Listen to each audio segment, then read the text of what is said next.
बिट्टू, तुम पूरे आधे घंटे लेट हो। मैम, रास्ते में आते टाइम मैंने एक बोर्ड पढ़ा और उस पे लिखा था स्कूल अहेड गो स्लो, इसलिए मैंने अपनी स्पीड एकदम कम कर दी और मुझे आने में लेट हो गया। बिट्टू का बहाना कर दे प्रॉब्लम को रवाना। बिट्टू बहानेबाज नया शो हर रोज दोपहर 12:30 बजे सोनिक पर। Watch full episodes on Jio Hotstar। ये है भरतपुर गांव के जमींदार टेढ़ा मेढ़ा सिंह। उनके खेती में जो काम करने वाले लोग थे उन पर ये कभी काबू नहीं कर पाते, क्योंकि ये दिल के बहुत ही नर्म हैं।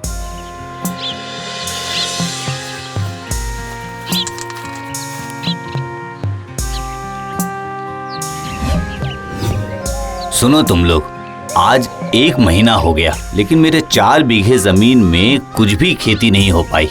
तुम लोग कब काम शुरू करोगे? आप बिल्कुल चिंता मत कीजिए जमींदार साहब, आज से ही आपका काम शुरू हो जाएगा। हाँ ठीक है। अरे तुम लोग जो बोलते हो वो तो मैं मान ही लेता हूँ, लेकिन तुम लोग की तरफ से मुझे बिल्कुल भी फल नहीं मिलता है। इस बार सब कुछ मिलेगा, आप बस घर जाकर आराम कीजिए। हम इस बार कड़ी मेहनत कर आपकी जमीन पर खेती करेंगे। ठीक है।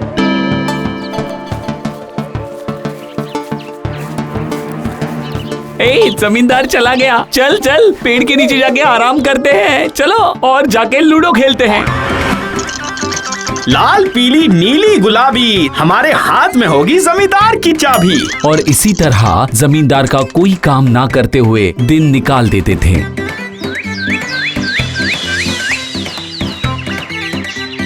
दूसरे दिन की सुबह जमींदार जैसे ही खेत की तरफ आ रहे थे, ए सुशील, ए रमेश, काम पे लगो, टेढ़ा मेढ़ा सिंह आ रहा है। नो टेंशन, हम बस नाटक शुरू करेंगे, थोड़ा सा सपोर्ट कर देना। क्या भाई, काम कितना हो गया? अरे बाप रे बाप, बाप रे बाप, मेरी टांग तो टूट ही गई। अब मैं कैसे चलूंगा, मैं तो जख्मी हो गया रे बाबा। अरे अरे ये तुम्हें क्या हो गया भाई, क्या हो गया? क्या हो गया तुम्हारे पाँव को? हल चलाते वक्त इसके पैर में लग गई। अरे ये कैसे हो गया, कब हो गया ये? ठीक है, उसको लेके डॉक्टर के पास जाओ। आहा, क्या मुश्किल हो गया है। अरे 15 दिन बीत गए लेकिन मेरे खेत में थोड़ी भी खेती नहीं हो पाई। क्या हुआ जमींदार साहब, आप बड़ी चिंता में दिखाई दे रहे हैं। अरे चिंता की तो बात ही होगी ना। अरे किसान लोग कब से खेती का काम पकड़े हैं लेकिन काम शुरू ही नहीं कर रहे हैं। अभी तक थोड़ी बहुत भी खेती नहीं हो पाई है। ये तो बहुत बड़ी समस्या हो गई है, क्योंकि हर किसान अपनी खेती में काम कर रहा है। ऐसे में कोई नया किसान हमें नहीं मिलेगा सरकार। तो अब ऐसे समय में क्या करना चाहिए, कुछ आपको उपाय पता है? जमींदार साहब, आपने एक बात तो सुनी ही होगी, लातों के भूत बातों से मानते नहीं है। हमें कोई न कोई बुद्धि लगानी ही होगी। फिर से तुम्हारी वही बुद्धि? अरे कुछ करके दिखाओ तो जानू। हाँ, बताता हूँ। वैसे मेरा एक छोटा भाई है जिसका नाम गोवर्धन है। वो बहुत बुद्धिमान है, वो इन सबको लाइन पर ले ही आएगा सरकार। अब बस देखते जाइए, सही समय आते ही आपकी खेती खिल उठेगी। कल ही सुबह तुम अपने भाई को उनके साथ काम पे लगा दो।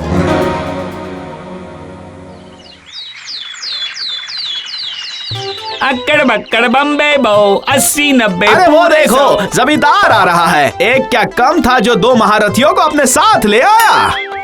सब लोग ध्यान से सुनो, आज मुझे बुखार हुआ है, याद रखना सब लोग।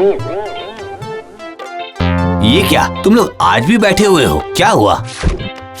अब क्या बताऊं आपको, आज सुबह से मुझे तेज बुखार आ रहा है, तेज। ये क्या, आपको बुखार हुआ है? मुझे ऐसा लगता है कि आपको ठंड लग के ही बुखार हुआ है। तो अभी आपको जलपट्टी देना होगा और अशोक पत्ता का रस पिलाना होगा। मैं अभी लाता हूँ, मैं अभी लेकर आता हूँ। अरे बाप रे, मैं मर गया। अभी ये मुझे दवा भी पिलाएंगे।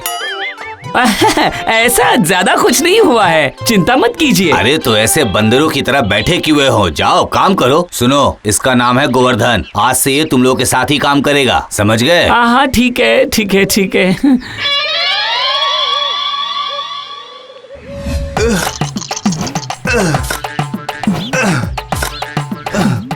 अरे भाई, तुम कर क्या रहे हो आखिर? जमीन की खुदाई कर रहा हूँ। अरे इतनी बड़ी जमीन है, आप लोग भी हाथ बटाइए। पागल हो क्या तुम? हम जमीन खोदेंगे तो भी पैसे मिलेंगे और नहीं खोदेंगे तो भी मिलेंगे। चुस्त शरीर को व्यस्त करके क्या फायदा, आराम से रहो। ओ भाई, तुम क्या दूसरे ग्रह से आए हो जो तुम्हें हमारी बातें समझ नहीं आ रही है? वो छोड़ो, हमारे साथ लूडो खेलोगे? बोलो बोलो। अरे उस जमींदार टेढ़े मेढ़े सिंह की तुम चिंता मत करो, वो सब मैं मैनेज कर दूंगा, कोई चिंता मत करो। सुनिए, आप लोग के जीवन में एक बहुत बड़ी समस्या आने वाली है, इसलिए बोल रहा हूँ कि काम करो, ईमानदारी से काम करो। इसी तरह पूरा दिन कट जाता है। गोवर्धन अकेला जमीन खोदता रहता है, वो चारों उसे बिल्कुल मदद नहीं करते। अच्छा, तो इसका मतलब जमींदार साहब बिल्कुल सही बोल रहे थे। हाँ, मुझे लगता है कि सीधे उंगली से घी नहीं निकलेगा। अब मुझे अपनी उंगली टेढ़ी करनी ही होगी।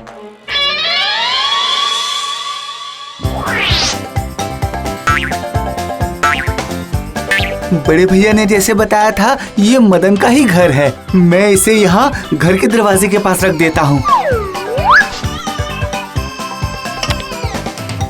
अब मुझे सुशील के घर जाना होगा।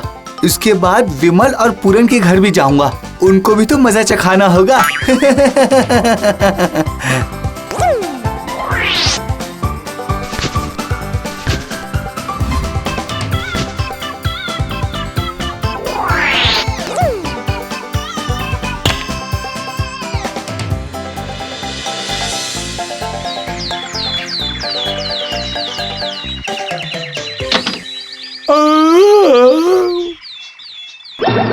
अरे बाप रे, ये क्या? मेरे घर के सामने ये जादू टोना किसने किया?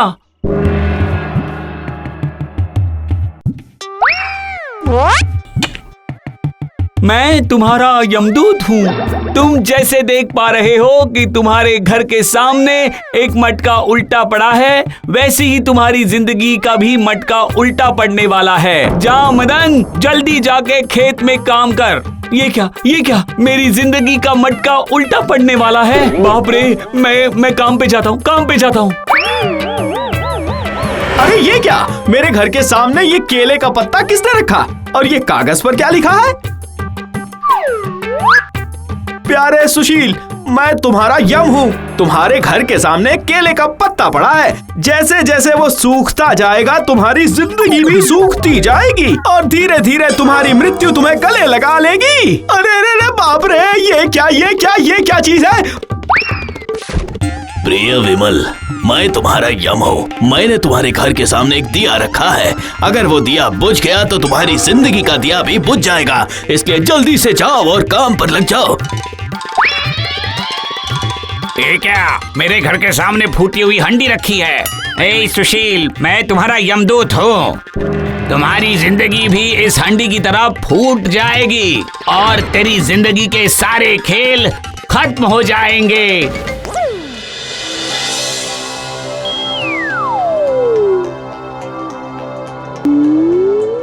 मुंशी जी बताइए क्या होगा? मदन, सुशील, पूरन, विमल कोई भी काम नहीं कर रहा है। मैं तो कुछ समझ ही नहीं पा रहा हूँ, क्या करूँ? देखिए चौकीदार बाबू, आपको मेरे भाई पर पूरी तरह से भरोसा रखना होगा। आपने उसे जो काम दिया है वो पूरा करके ही रहेगा, देख लेना।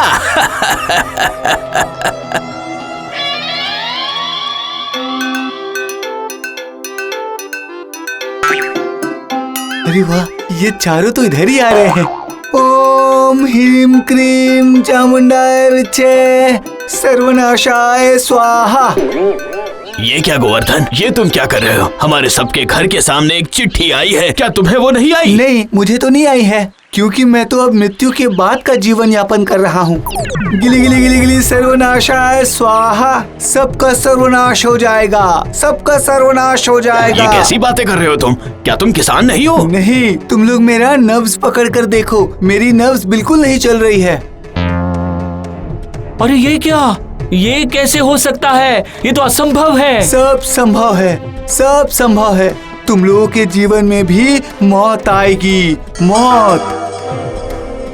हम सबको चिट्ठी मिला, हमें समझ में नहीं आ रहा क्या करना चाहिए। अगर हम सचमुच मर गए तो हमारा पूरा परिवार अनाथ हो जाएगा।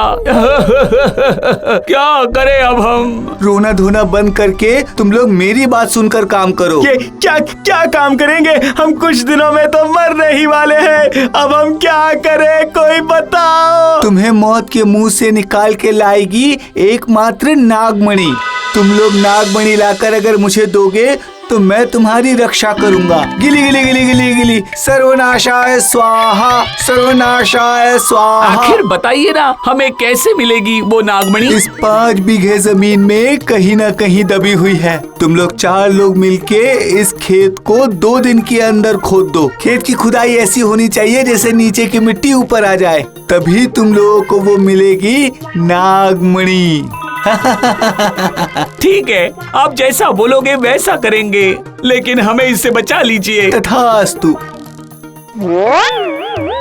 ये लो, काम होने के बाद इन नींबू को 4 भाग में बांट के खा लेना। ठीक है, ठीक है। इसके बाद मदन, सुशील, रमेश, सुरेश इन्होंने उस जमीन पर काम करना शुरू किया और दिन रात एक करके उन्होंने 5 बीघा जमीन को खोद दिया। नहीं भाई, हमने तो दिन रात एक करके पूरी जमीन खोद डाली, पर हमें वो नागमणि कहीं नहीं मिला।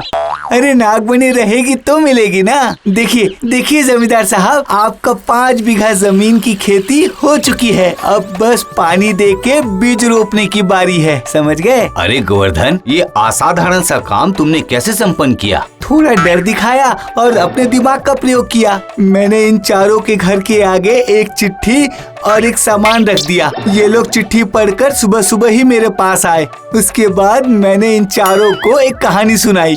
मैंने अपने हाथ के बाजू में नींबू छुपा के रखा था, जो इन्हें दे दिया। ये बहुत डरे हुए थे, इसलिए इनको मेरी नब्ज भी नहीं मिली। फिर मैंने इनको मौत का डर दिखाया। देखा ना मेरे भाई गोवर्धन का कमाल। क्या इसका मतलब इसने हमें बेवकूफ बनाया? ओ सच में? जमींदार साहब सीधे साधे हैं, इसलिए तुम लोग उनको ठग रहे हो ना। अब चारों कान खोलकर मेरी बात सुनो। हाथ के बगल में नींबू दबा के रखने से कभी भी नब्ज नहीं मिलती है, समझे? बस यही तुमने गलती कर दी। शाबाश गोवर्धन, शाबाश, तुम सच में बुद्धिमान हो। चलो चलो, तुम्हें मैं मिठाई खिलाता हूँ और जश्न मनाएंगे। Watch India's largest kids library only on Jio Hotstar. Download the app now.